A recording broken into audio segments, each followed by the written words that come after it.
चहापानासाठी हॉटेलमध्ये थांबलेल्या मोटारीची काच फोडून चोरट्याने हिरेजडित दागिने, रोकड आणि कागदपत्र असलेली बॅग पळवली। सांडबरवाडी गावच्या हद्दीतील आकाश हॉटेलच्या पार्किंग मधून शनिवारी सायंकाळी 4:45च्या सुमारास घडला प्रकार। बालेवाडी येथील सागरसिंह ईश्वरसिंह ठाकूर यांची खेड पोलीस ठाण्यात फिर्याद। चोरट्याने मोटारीची काच फोडून पळवलेल्या बॅगेत 1,65,000 रुपयांचा ऐवज।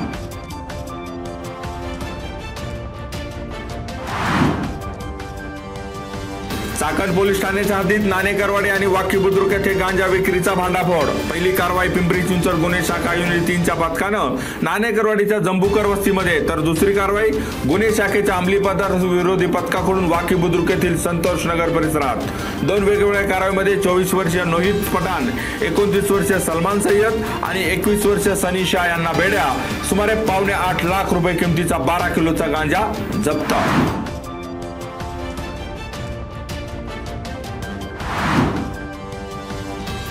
कळमोडी धरणातून चासकमान धरणात सोडण्यात आलेलं पाणी तब्बल महिन्याभरानंतर केलं बंद।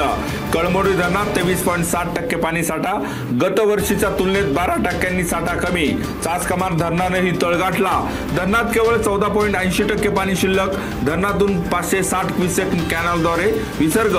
भामासखेड धरणातही 23.7% पाणी साठा शिल्लक। गत वर्षीच्या तुलनेत यंदाच्या पाणी साठ्यातही घट।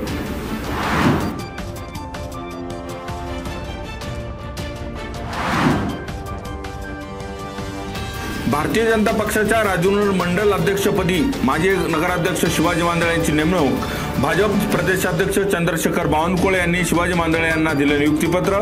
जिल्हाध्यक्ष शरद बुट्टे यांची हजेरी। पुणे जिल्हा कार्यकर्ता संवाद मेळाव्यात नियुक्तीची घोषणा।